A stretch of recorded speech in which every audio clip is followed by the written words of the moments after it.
وای مور می چرته دا مور دی وفات شو څنګه وفات شو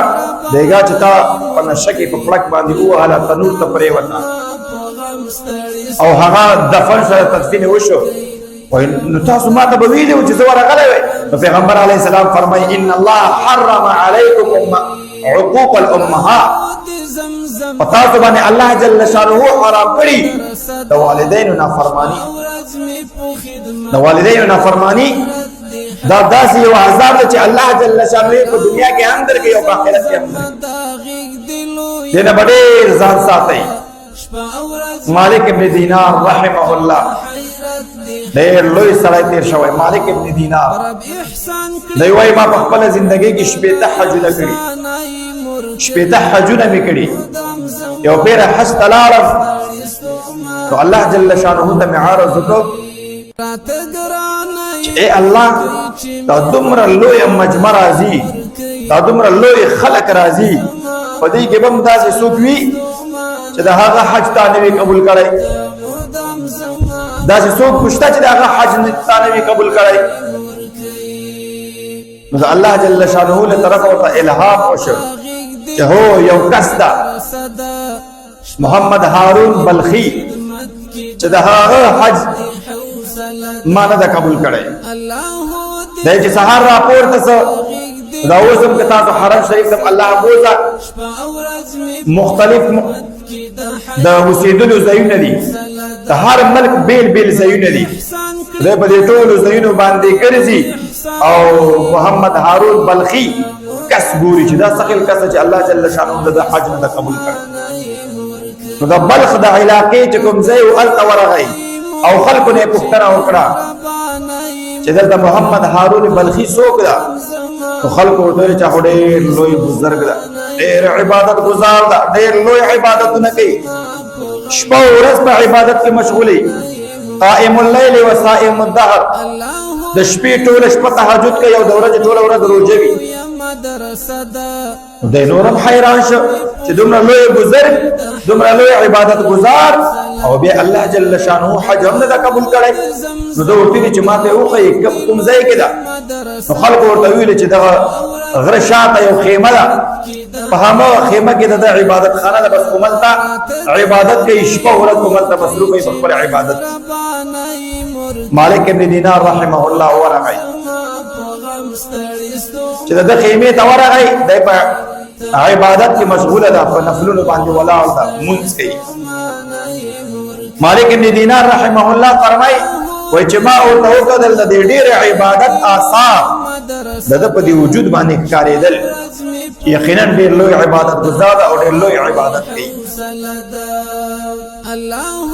هارون بلخي منځ خلاص کړ سلام یې وګرځاو مالک ابن دینار رحمه الله سلام یې واچو چې السلام علیکم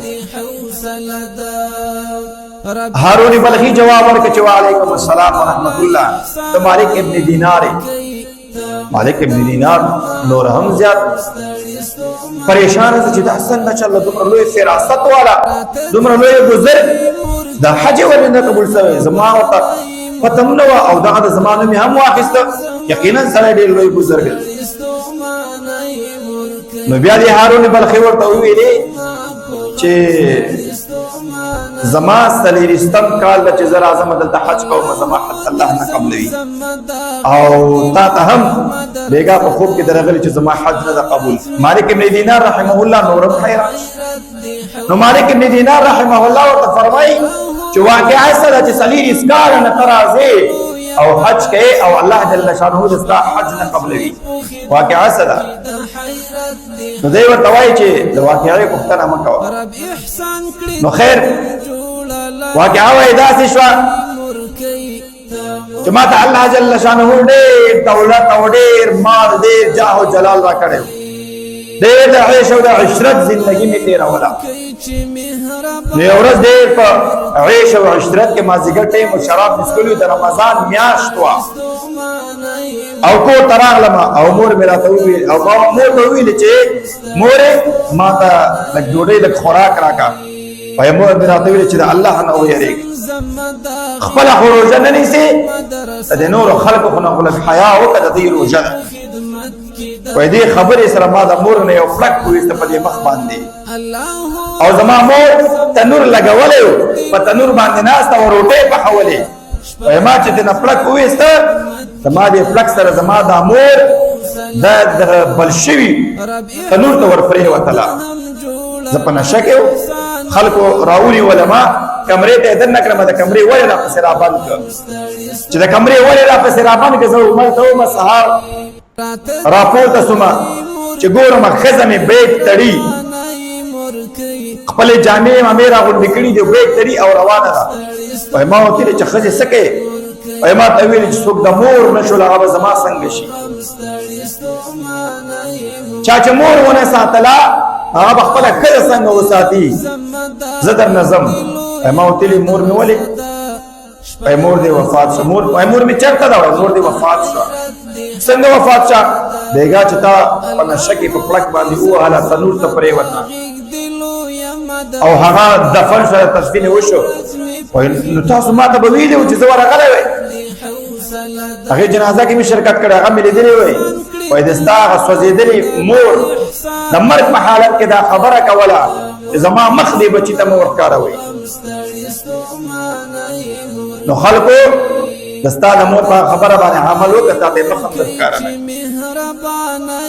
امام مالک بن دینار رحمه الله دا خبره واورېده یو ښه تیز پړکې ته نه وویسته چې ته لایق ده همدې ته لایق ده دې چې د ستا حج قبول نه شي هارون بلخي ورته وایي چې په کوم ما څومره دولت او څومره جایداد چې و ټول مې د مور پسې خیرات ټول مې د مور پسې خیرات او کوم لاس مې چې مور ته پلک ورکړی هغه لاس مې د ځان نه کټ کړ یو لاس باندې شلو هغه لاس مې د ځان نه کټ کړ او الله جل شانه ته فریاد کوم چې الله ګناه راته معاف کړي مالک ابن دینار رحمه الله ته فرمایي چې ما ته دعا وکړه چې الله جل شانه راته عفو وکړي مالک ابن دینار رحمه الله داسې خلکو ته عفو نشته مالک ابن دینار رحمه الله ته نه لاړ د شپې وده شو مالک ابن دینار رحمه الله خوب بن پیغمبر علیه الصلاۃ والسلام ورته صلی الله علیه وسلم په خوب کې ورته پیغمبر علیه الصلاۃ والسلام فرمایي دا سړی خو تا ډېر مایوسه کړ دا سړی ته خو تا ډېرې خبرې وکړې دا خو ډېر مایوسه کړ یا رسول الله ولې به مې ورته خبرې نه کولې چې دومره لوی ظلم یې کړی دی د مور سره تو پیغمبر علیه الصلاۃ والسلام ورته وفرمایل چې د همدغې مور د وجې نه به دې جنت ته الله داخلوي ما ورته یا رسول الله څنګه به د دې مور د وجې نه دی الله جل شانه جنت ته داخلوي و د قیامت په ورځ به دا مور په دې خپل ځای باندې مقدمه وکړي او عدالت به د الله جل شانه لګېدلې وي او دا مور به د الله جل شانه په عدالت کې په دې خپل ځای مقدمه وکړي دا زوی نه همیاشتې ما په خپله ګېډه باندې وګرځاوه او د خپل د جګر وینا پی دا مې دې بچي ته ورکړې دا مې ډېر لوی په مشقت سره رالوی کړ او بیا ما سره داسې چلند وکړ زه په سپېړه باندې ووهلم او تنور ته یې وغورځولم ای الله تا ته مې مقدمه راوړې الله جل شانه به فرشتو ته حکم کوي چې دا د مور نافرمان کش کې جهنم ته وغورځوئ نو چې کله وایي دغه هارون بلخي دی وایي چې روان وي او جهنم ته ځي دې وخت کې به دا بچی به مور ته وایي چې ای مورې ته خو ستا بچی ما ته عفو وکړه ما ته بښنه وکړه دا مور په هغه وخت کې به دې بچي باندې شفقت راشي او ترحم راشي الله جل شانه ته به عرض وکړي چې ای الله ما معاف کړی ده ته هم معاف کړه سبحان الله چې ای الله ما معاف کړ ته هم معاف کړه جنت ته داخل کړه الله جل شانه به هر تم د دې مور د وجه نه جنت ته داخل کړه عزت مند دا مور او پلار ډېرې بهترینې هستي ځکه حدیث کې راځي دا د ستاسو لپاره جنت هم ده او دا د ستاسو لپاره جهنم هم ده د دې قدر وکړئ د دې نافرماني مه کوئ دې باندې یو خبره بده لګېږي مې کوه خبره داسې خبرې ورته وکړه چې د هغې د خوشحالي دا د هغې د رضایت سبب ګرځي داسې خبرې ورته مه کوه د هغوی د نافرمانۍ سبب ګرځي. عزتمنو د یو خاص مې تاسو ته کوو چې نن سبا نوجوانان د فتنې دور ده، هر قسمه فتنه چې کوم د عروج ته رسېدلې دې کې دا والدینو احترام دا دی د نوجوانان طبقه دا ډېر تنه سیټ ته وي، ډېر تنه لرې وي. نو براه کرم خپلو والدینو ته وخت ورکوئ، خپلو والدینو خدمت وکړئ. دا چې کله الله جل شانه فرمایي چې کله د دې عمر زیات شي د خدمت محتاج ډېر شي، نو په دغه وخت کې دی باندې مازغی هم د ډېر ښه کار نه کوي، دوی سره ډېره گزاره کوي، دوی سره د مینې او د شفقت معامله کوي. ځکه لقد خلقنا الانسان فی احسن تقویم ثم رددناه اسفل سافلین. الله فرمایي دا انسان ما ډېر ښایسته پیدا کړی، خو چې لږ وخت تېر شي دی واپس هغه خپل زوړ حالت ته راشي. مطلب هغه ماشومتوب ته د دې سپین ږیري مازغه بیا داسې لکه د ماشوم، په دې سره به بیا ډېر د ګزارې وخت تللی، د دې بعضې خبرې به د ستا په ذهن بدې لګي خو هغه بدې نه راولي، دې سره به ګزاره کوې، د دې نافرماني به نه کوې. یعنې والله بالله ثم تالله مې د قسمي چې بیا تا ښه ورکولي ده، دنیا به دې هم تباه و برباد وي، آخرت خو داسې هم تباه وي. نو د والدینو هېڅکله درنه نافرماني ونه شي. دا خپل نفس باندې لږ پښه کېږده، دا نفس دې کنټرول کا. د والدینو خبره په یو وخت کې تا باندې سخته لګېږي، دا خو زما د مزاج متعلق نه ده، دا خو زما د مزاج مطابق دا خبره نه ده، ولې ما ته دا والدین داسې وایي. خو نه، دا چې کله ته لوی شي بیا به تا ته پته ولګي چې والدینو ما ته څه ویلي. عزتمندو د والدینو قدر کوئ. الله جل شانه دې مونږ ټولو ته د والدینو په صحیح معنا د خدمت کولو توفیق را نصیب کړي، او الله جل شانه دې د چا والدین چې وفات وي هغې سره د ښېګڼې توفیق ور نصیب کړي. هغې سره ښېګڼه دا ده چې د هغې کوم ملګري په دنیا کې پاتې د هغې سره ښه سلوک وکړي، د هغې چې کومې خویندې وي د ستا تروریانې راځي هغې سره ښه سلوک وکړئ، د هغې اولاد وروڼو سره ښه سلوک کوئ. دا د والدینو سره د هغې د مرګ نه پس هغې سره یو